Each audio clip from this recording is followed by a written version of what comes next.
Welcome back to The Book People, where I interview people whose lives and careers revolve around books. I'm your host Aishwarya, and today we are going to explore publishing from the writer's perspective. It's always been my dream to get my own book published, and Meghna Pant has published everything novels, short stories, non fiction since 2012. But 2 years ago, in 2019, she published her most iconic book, How to Get Published in India.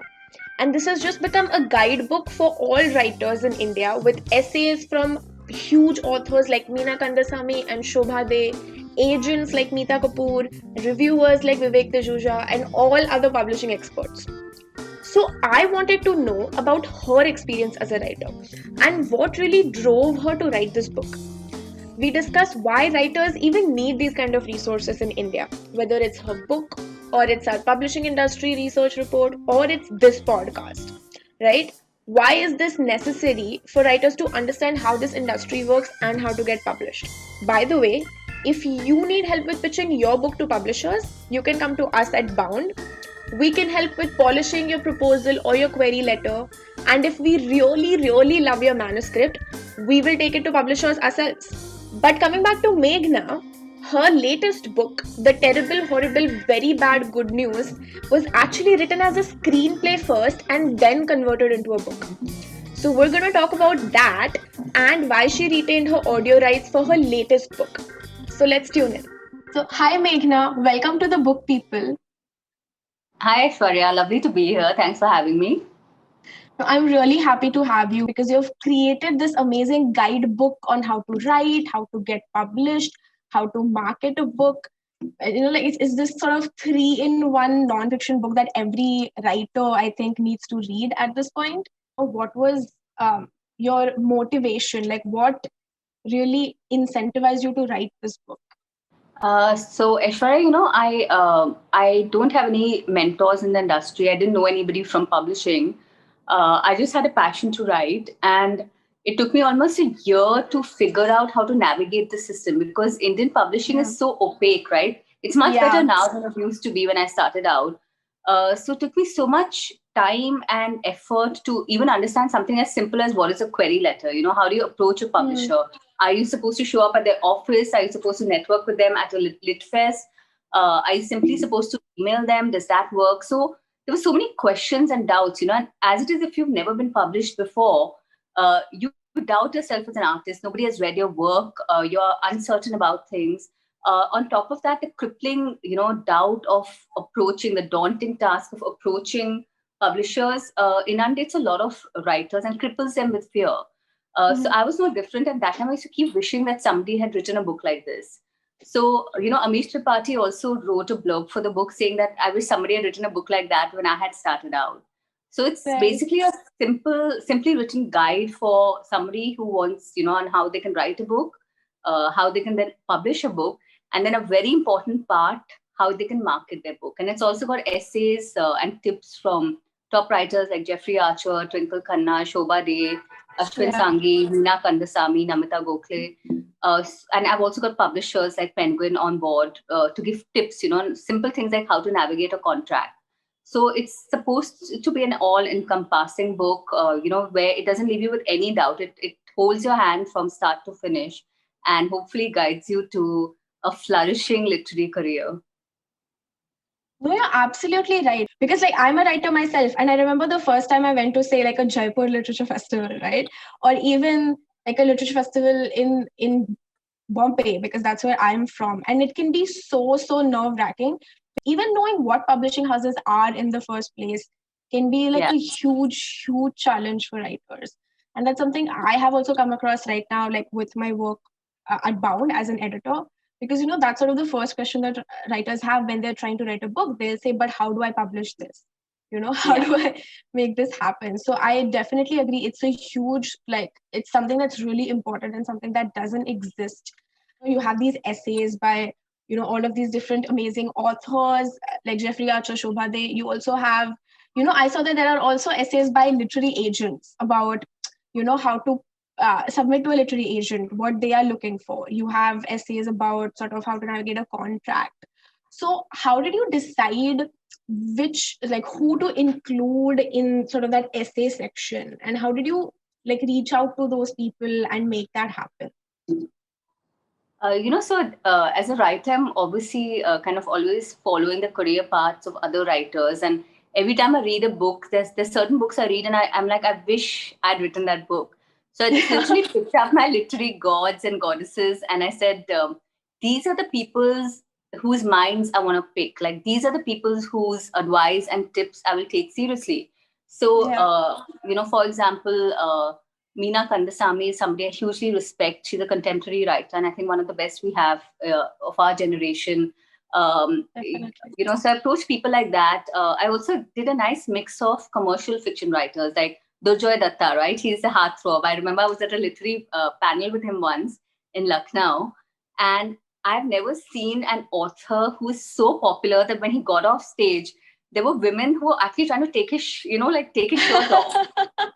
Really? Trust me, authors are not celebrities, right? I'll warn you Yeah, that. I'm very shocked by that. I asked him, and he was kind enough to write a beautiful essay, very intelligent essay on whether writers can make enough money. So should you quit your full-time job or not? So that I thought was a very smartly written essay.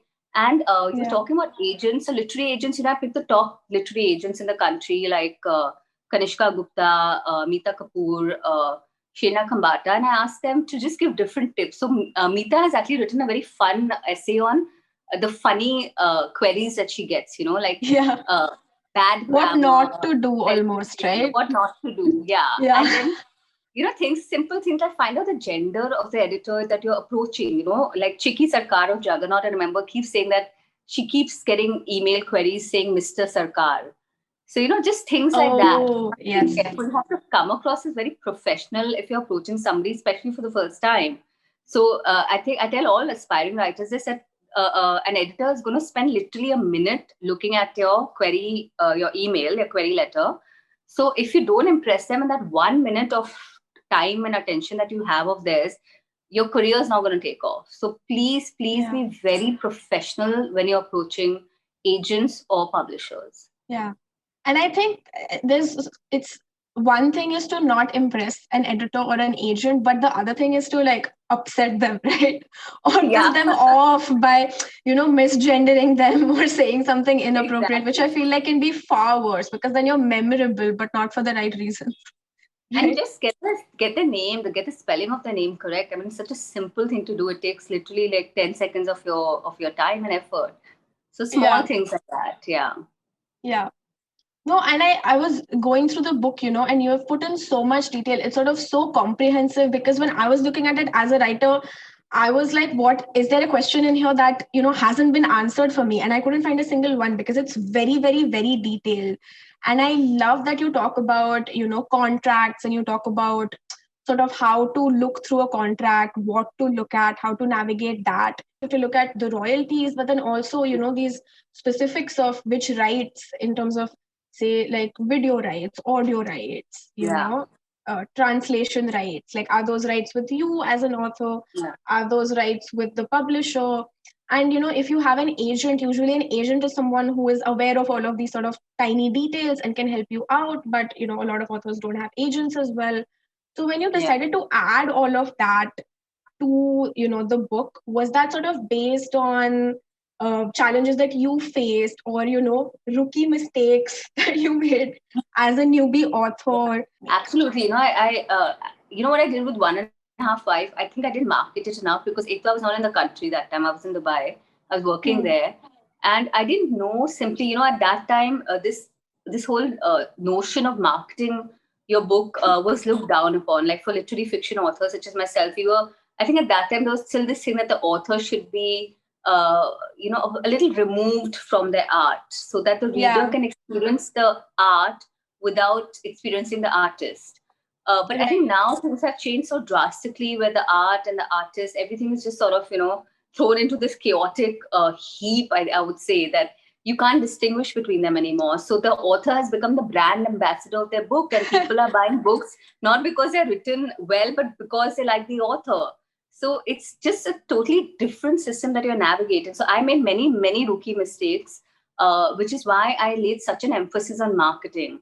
I did a case study on what Chetan Bhagat did, on what Amish Tripathi did, and picked the brain of, a crossword bookstore, or like you said, Millie Aishwarya for the contract. She's the editor-in-chief of Penguin Random House. She's written a lovely essay on how to read a contract properly, right? Something as simple, and it's beautiful because it's come from the publisher's end. So the thing they want to tell you is that the publisher is not your enemy; they're your friend. So don't treat the contract as something that's an attack on on your career. It's meant to help you. It's not supposed to hold you back. So I think simple things like that, the messaging of each essay also has to be understood. That why was an essay on contracts put in. So these simple things you have to navigate. And you had mentioned audio and video. So I want to just quickly share that for the first time in my career, I've published 5-6 books now. My book, The Terrible, Horrible, Very Bad, Good News, that's coming out in April, is the first time that I have held on to my audio and video rights. Now, the reason this happened is coincidental. I wrote the screenplay of this book first because it's been picked up to be made into a movie. So its journey was very different. So it started out as a movie, and then because the author and me can't resist, I converted it into a book. So I held on to the video rights, and then Audible is now picking up the audio rights also. So this is something new that is happening in the publishing industry, where a lot of authors are retaining their movie rights and their audio-visual rights, because what happens is otherwise in the contract, mostly you have to share the profits with the publisher, and it's 50-50, 60-40, depending on how well you're negotiating or what stage of your career you're at. So this is just something I want to share, because now apparently it's becoming more and more of a trend that authors are retaining these rights. I've been sort of thinking about book to screen, and that's something that, I am covering in sort of another episode of this podcast. And it's so interesting because we hear so much about book to screen, and we're seeing how much potential it has and how much it's growing, and there are more adaptations. But thinking of it the other way around is just so different. With book to screen as well becoming so popular, it makes sense that, authors want to retain those rights, because I feel like often also maybe authors know how to pitch their books for screen as well. It's sort of different from a publisher pitching your book for the screen. Does that make sense? Absolutely. But I'll give you a completely honest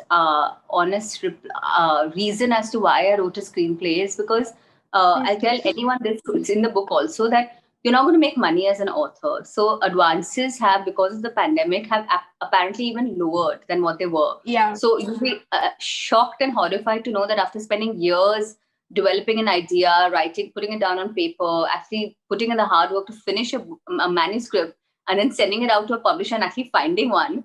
By the way, the rejection rates for publishers is 95%. So it's very, very difficult to get published in the first place, which is why self-publishing has become so popular. You navigate all those hurdles, you surpass them, and you are like, wow, I'm brilliant, I have arrived. And then you get the contract, you negotiate that, and then in your advances, if you get one nowadays, apparently, you will get a payout of something like 20 to 40,000 for the entire book. Yeah, and that's if your book does really well, right? That's if your book has a lot of sales, and then you sort of get that lump sum money. It's actually quite alarming. So the reason I started writing screenplays is because, of course, it's a larger canvas. It's accessible to more people. But also the money, the payout is very good, which is why a lot of writers are sustaining their livelihood of, what you don't get in writing books is what you get for writing TV episodes or web series or movies. The payouts are huge, like 40, 50 times or sometimes 100 times what you'd get for writing a book. Oh, wow. So, that's really high. That's a huge difference. There's a huge, shocking difference. And you're basically writing a story, right? So how does it matter to you what canvas it's on? It's just that you have to have the talent and ability to be more visual when you're writing a screenplay. Because you have done it, So what would you say the main differences are in terms of how authors have to think differently to, say, write a screenplay? Because the one time that I tried it, which was a very, very long time ago, and it was for a class when I was at university, I was very bad at it. But I mean, at that point, I didn't have perspective and I didn't know what I was supposed to be doing. I was very clueless. But there are definitely a lot of challenges, because I think you have to think very differently when you're writing a story for the screen instead of, for the written form. So what have been your, learnings from that Yeah. sort of experience? So you have to be very visual, of course, and I think it really helps to have a very good grasp on your dialogues, because in movie screenplays, at least, dialogue is what is going to drive. So every line that you write should be thoda alag, thoda hatke. And of course, I'm very Bollywood. I would never dare confess it in public before, but I've realized, and it's something I've come to terms with. I've grown up in Bombay, so I've seen, you see film stars walking around and you don't even react anymore, right? It's like Yeah. politicians in Delhi. When you see a politician in Delhi, we would be like, wow, we just saw Rahul Gandhi. And people in Delhi will be like, what's the big deal, right? So it's the same for us. When we see like big actors strutting around Bandra or Lokhandwala, we won't react. But I think we've internalized Bollywood so much in our psyche that as creators or as creative people, like it's, for me at least, I found it very easy to think visually and to imagine dialogue as the driving force of the story. But dialogues is something I've worked very hard on from the first time I started writing. So now I think it's finally paying off. So it's a very visually driven, it's a very dialogue driven thing. There is almost no description. So it's very opposite of what I'm used to writing. Like books are very descriptive, but it's actually helped me change my way of writing, which is very interesting. So now my next few books that I'm writing, I've taken away the description and it's more kind of pace driven. It's more driven by dialogue. Right. So it's It's more actually dialogue heavy, and I think also action, right? Because it's like for action. screenplays, it's that mixture of either people are saying something or they are doing something, and that's what keeps taking the story forward, because you can't have these meandering, like you said, descriptions. You can't have these details of like what a character is thinking unless the character says it out loud, which can be a huge challenge, because I love to write what characters are thinking. You can only have around 20 to 24 scenes in a movie script, so every scene has to count for something. So it gives you a movie screenplay is only like sort of 90 minutes long, right? So it's 90 pages. So it's much shorter also than your typical novel. So there are a lot of differences in how to approach them. I want to know like the reception for How to Get Published in India. What was that? Because obviously, so much of it was based on your struggles as a writer. I'm sure it was also based on what you think writers usually struggle with, So Absolutely. when writers read it, or when, anyone read it, sort of what kind of response did you receive for that book? Was everyone like, oh my God, this is the best thing ever. We needed this 20 years ago.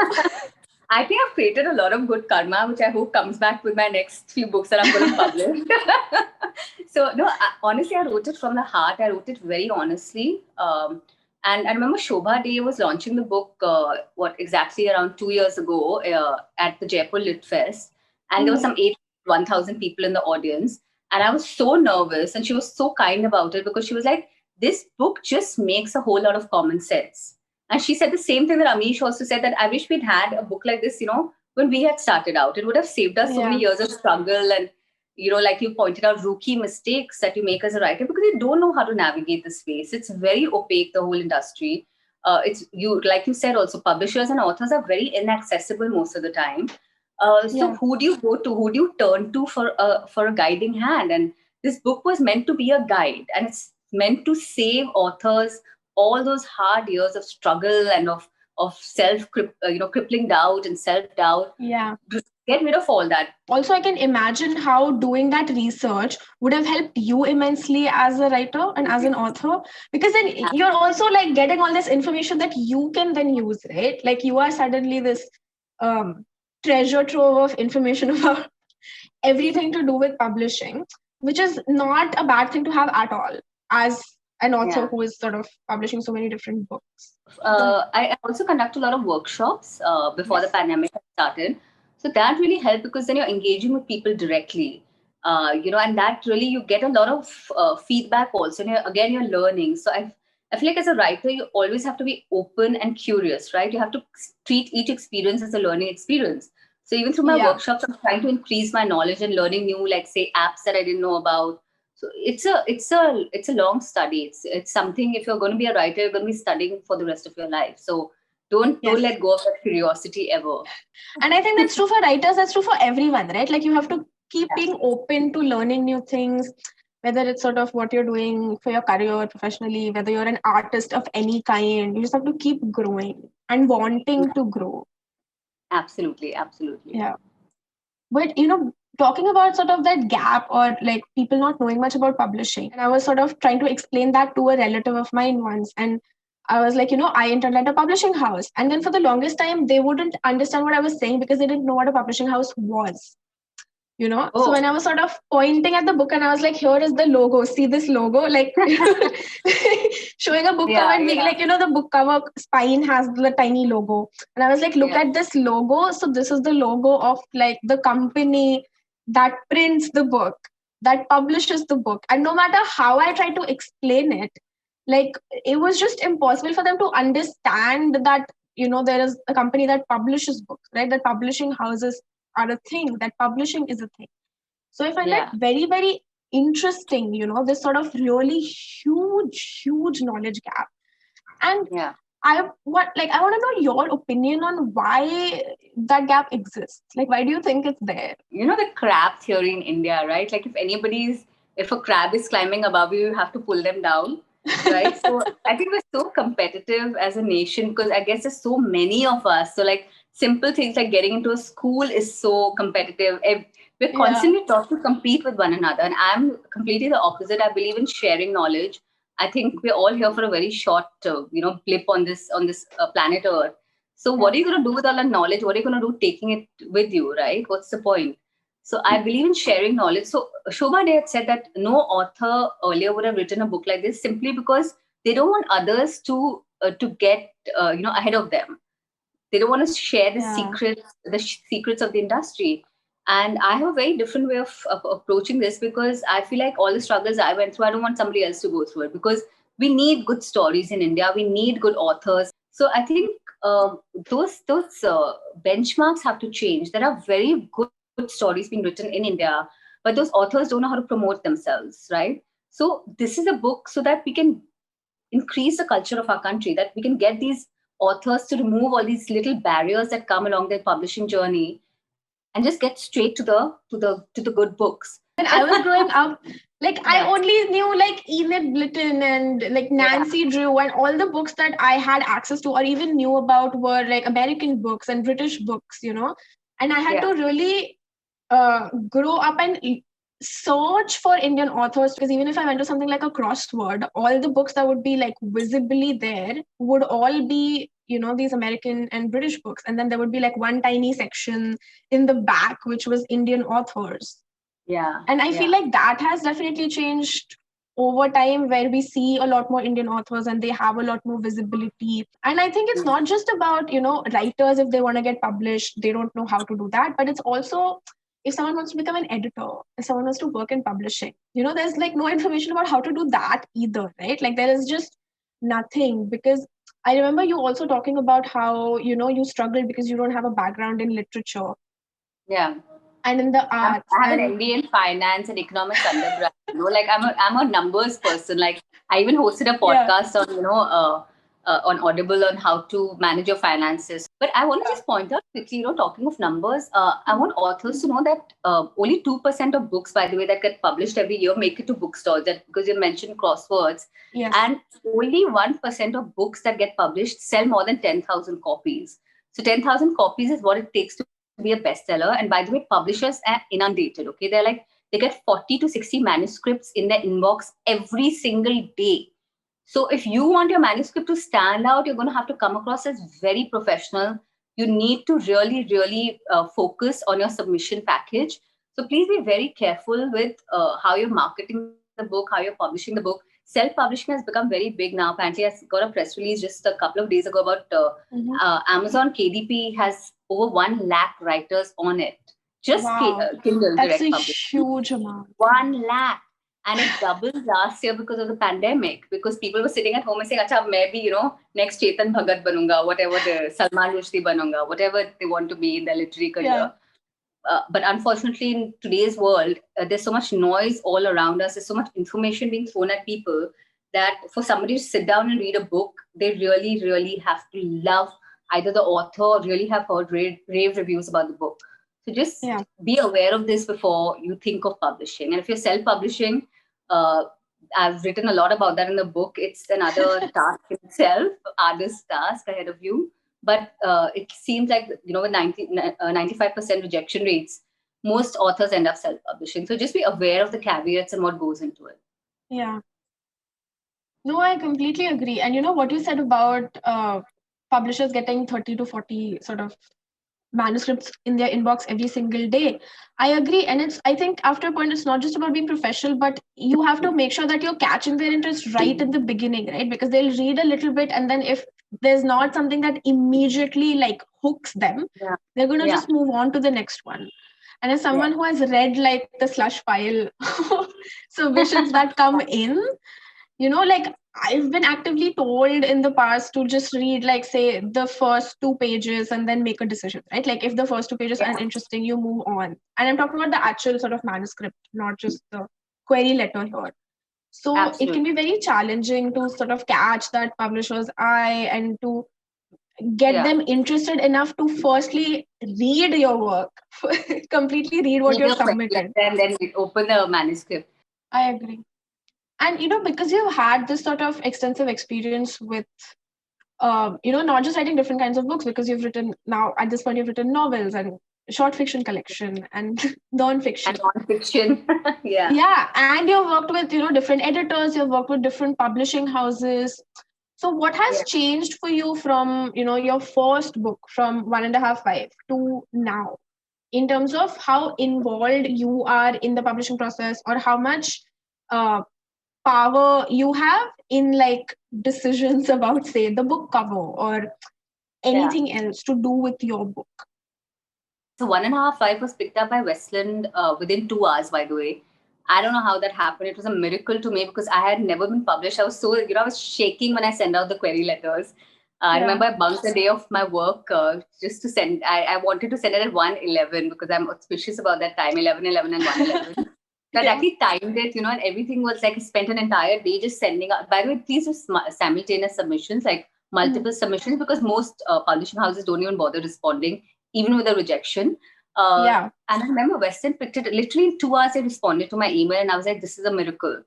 But I remember there was a lot of. I loved the cover of One and a Half Wife, which is I think the only time I've actually instantly loved a book cover.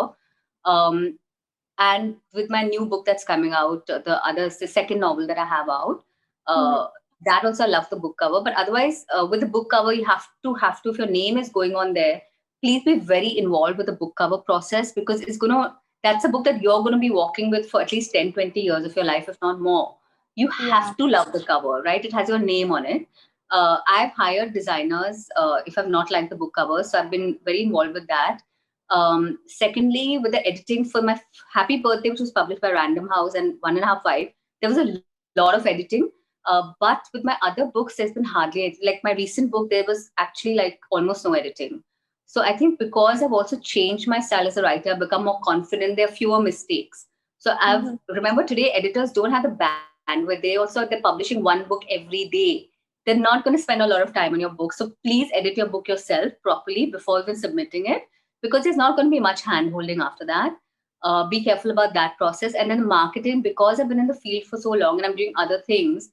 Now I know journalists. I know how to market a book. I have contacts in bookstores and all that. But it's taken a very long time to build those networks. So build your social media image, however you want to brand yourself. If you're writing a cooking book, then be the expert in that field. So you have to understand how to market yourself. If you want to hire a PR agency, do so, but you need very deep pockets, which is why the best-selling authors in India today all come from either very rich families or have high-fi banking jobs. I had zero marketing spends. Okay, so this is mine was very organic, like word to mouth, and uh, through a lot of sheer hard work. So really, you have to figure out what works for you and what works for your kind of life. Because I quit my full time job after Happy Birthday. My second book came out, but Mhm. I have to supplement my income with a lot of freelance jobs, which is why I've done a lot of work at the side, and which is why I'm now writing movies, because it pays very well. So you have to find a way to keep paying the bills. Yeah. And there's no other way around it. Or if you're born into inheritance or trust fund, good for you. Please go ahead and write better books and spend a lot on the marketing. But I would love to know some of, your like experiences, like instances that happened to you when you were publishing one of your books, or, when you were marketing your books, like some kind of faux pas. So I've had book launches. I don't know. I have very mixed feelings about book launches because apparently most editors now think it's a thing of the past. It doesn't work. The model doesn't work. But I've had book launches where 100 people have showed up and it's been very talked about. But I've Is also had book 100 a launches good where number for a book launch? if you Like get even 100 people? 40 people, remember, unless you're in Bollywood or you're some, B-grade starlet also, or Right. Priyanka Chopra's dog, you're not going to sell books, okay? Nobody knows authors. Nobody cares about authors, okay? You're not going to be a celebrity if you're an author. But Unless you're it's so already... difficult because, like, as an editor, I know that a book launch doesn't do anything. But as a writer, if it was my book, I would want a book launch. I would want, Just the indulgence of it. Yeah. But it doesn't serve any... I've gone to book launches where people have, had these 5-star book launches and they've spent lakhs on it and they've sold like 20 copies. So, Wow. how... But I mean, you I have would say to rather spend that money on a book launch than a wedding.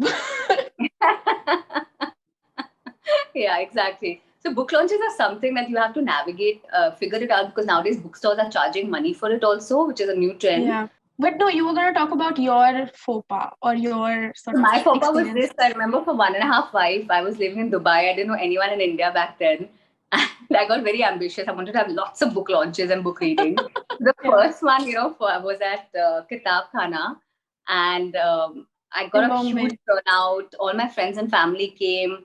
And it was beautiful. We sold, I don't remember how many copies, but a lot of copies.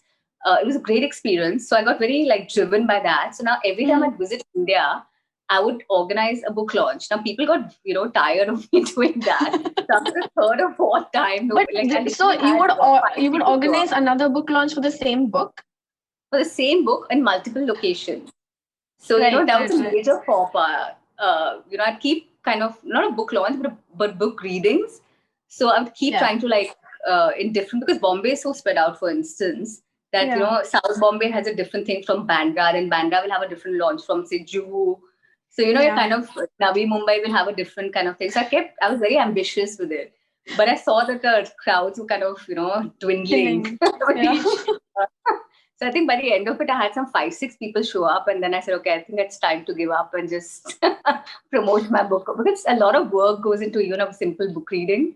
I think that was a faux pas I made. I tried to do too many events around the book, too close together.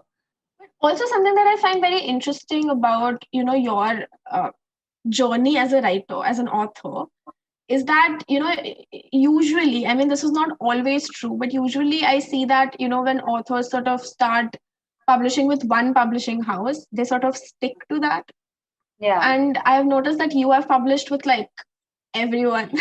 I mean, you've published with Bloomsbury and Rupa and now Penguin, and then you've also, I think, published something on Juggernaut, digitally. So you've done like so many different things. So I just want to know, like, is there a reason behind it?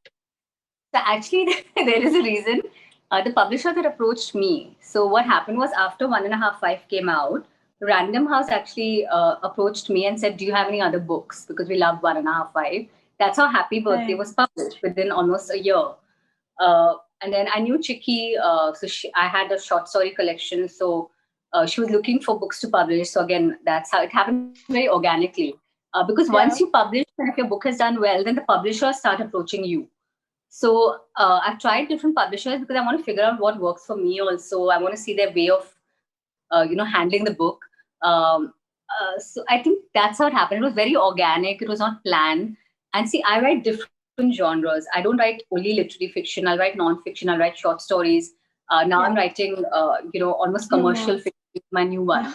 So my idea is, because most writers in India have found are so averse to risk. They will write one genre and then they will just stick to that genre. They will not, their goal is not to write good stories. Their goal is to become celebrities through their books. So they stick to like one genre. And it's that brand sort of image, right? It's like you want to be have a romance like writer, and you want to become sort of famous and establish yourself as that like a writer in that particular genre, for example. Exactly. So you just stick to that particular genre. And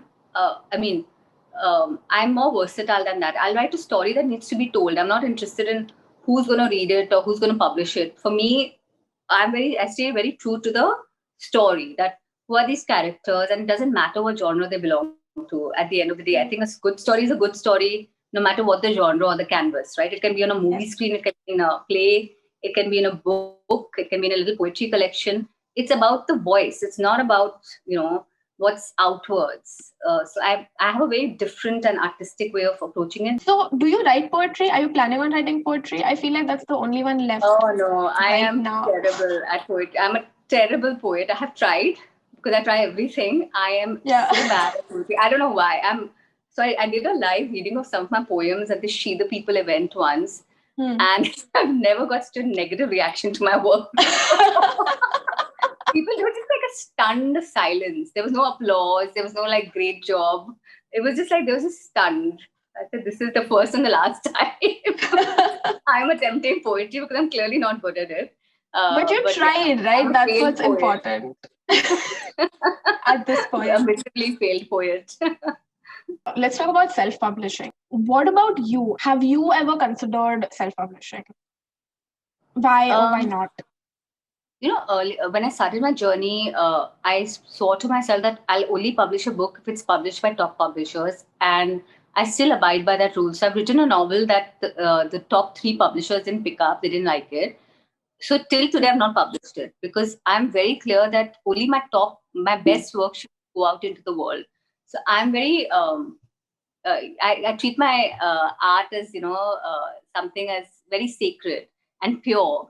But increasingly, I'm finding that if you have a few contacts, if you have networks, if you have a little bit of fire in your belly, self-publishing is not a bad way to go. Remember, Amish did it, Ashwin Sanghi did it when they started out their career, and look at where they are today, right? The problem is quality control. So if you're a self-published writer, nobody's going to take you seriously. So how do you then get taken seriously as a self-published writer? You have to sell a lot of books. And you won't believe it, an average self-published book sells only 50 copies in its lifetime. Because the self-published writer will tell on WhatsApp, say, अच्छा मेरे cousins को भेज दो, आप खरीदो, या family खरीद लेगी, या friends खरीद लेंगे. But और कौन खरीदेगा, because nobody's heard of your book. So if you're going to be self-published, please market the hell out of your book. I mean, don't be totally and utterly shameless about it, because then maybe you'll attract the attention of top publishers. And it's happened to many writers before. Otherwise, self-publishing is fairly straightforward. There are many platforms out there, and it takes literally sometimes a couple of seconds to upload a manuscript. I think it becomes a question of resources, right? Because I think when you're self-publishing, like in traditional publishing, there is so much that the publishing house is doing, some of which as an author you're aware of, some of it you're not even aware of, because you're not there to sort of see it happen. And then when you're self-publishing, it's suddenly on your head to like simple things like, making sure it's all grammatically correct. Like editing the book is one thing, but then simple grammar, language checks, simple what the book cover looks like. How do you distribute a book? How do you go to bookstores and tell crosswords or title ways that, carry my book? Why will they carry your book? They don't know who you are. So those things, then the distribution becomes the logistics become a big challenge for self-published authors. Even if I'm looking for self-published books to read as a reader, I don't know where to look, right? I don't know where to start with just the sheer number of books that are out there, and where to go and figure out, okay, this is a book I like and that is a book I don't like. I think that is the challenge, really, with self-publishing. There's too much competition, because as authors, you're not just competing with other books. You're competing with, WhatsApp, Twitter. You're competing with Taylor Swift and Netflix, and you compete. There's so much competition for people's attention. Yeah, so and now you're competing with podcasts. Podcasts, of which I'm also guilty. So how do you get these people's attention? So, what about you as a reader? What do you like to read? I've put my phone on a pile of books right now, which I've been meaning to read. I have a 1-year-old baby and a 3-year-old. So, and I've been writing a lot after becoming a new mother. I think it's just like feminist in me that's like, I was told that I would be redundant for 5 years after having kids. So I think it's that, Shakti Ma in me. I'm like, Dunya ko dikhaungi, Yeah. And that really irks me. I mean, I remember how many people told me that when my first daughter was being born, that "Arey, ab to Meghna 5 saal kuch nahi hone wala. You stay at home only. Forget all your books and all this feminism and all." It really irked me, and I said, I have worked so hard. I haven't slept, I think, for the last 3-4 years. I'm exhausted. But Yeah. I published How to Get Published, Feminist Rani, that Holy 100, the little ebook, and now my new novel, and another novel I wrote, which is a very serious semi-memoir. So Interesting. I've really pushed myself. I've written 5 books. I don't know how. I think that may explain my dark circles and just utter exhaustion. Also, because with all of this, the pandemic coming into the picture, right? Which has been its own ball of stress. I've been reading a lot of translations, like K.R. Mira, Perumal Murugan. I've been reading a lot of their work just because I want to know what's going on in the nooks and crannies of India. So I have been reading. I've been reading as much as I used to. I used to read like 3-4 books a month. Now it's been 3-4 books a year, unfortunately, for the last few years. But I make sure that every new book that's coming out, if publishers send me books, I'll definitely read. If I like it, I'll read the whole book, but I usually at least get a gist of the book. So, and especially female writers, I read a lot of, even now. Yeah. Because I think we owe that to each other. Are you reading any feminist books? Like, I love, not Indian, Mona Eltavi. Yeah, she's She brilliant. wrote Headscarves and Hivens. Yeah. Did And you I like it? I loved it. Fantastic. Absolutely loved it. It's one of my top 5 books ever. Yeah, so I read all kinds of books written by women, like Sheryl Sandberg's Lean In, or Tina Fey's Bossy Pants, or back home in India, I read Meena Kansami or Janice Perriott. A lot of amazing female writers that we have. I'm reading Megha Majumdar now.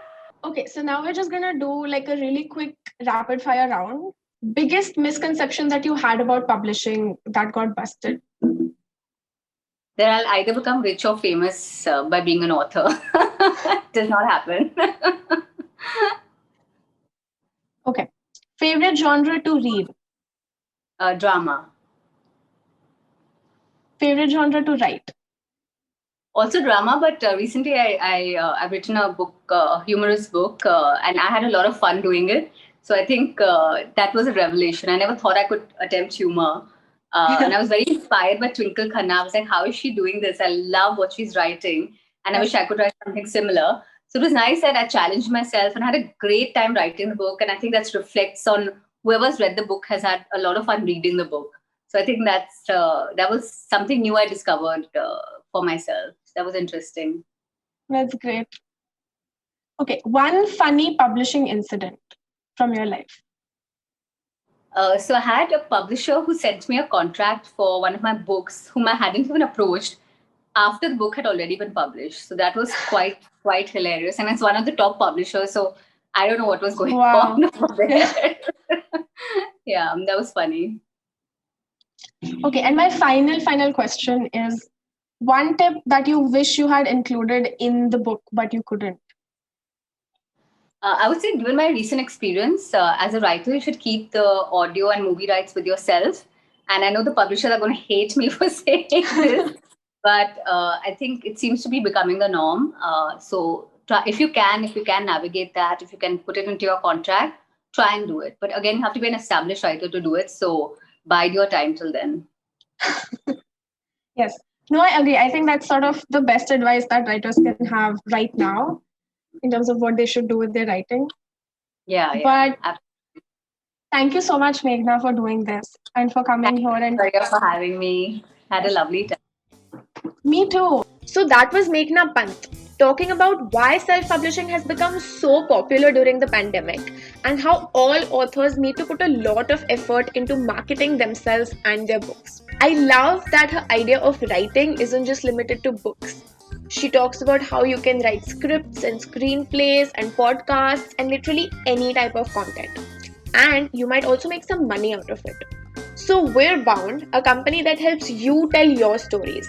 If you have anything to pitch to us, a book idea, a completed manuscript, a podcast pitch, or a content series, you can DM us on our social media platforms at Bound India, or you can send us an email at connect@boundindia.com. If you want more detailed insights and predictions about the publishing industry, check out our free research document on demystifying Indian publishing, and the link for that is in the description below.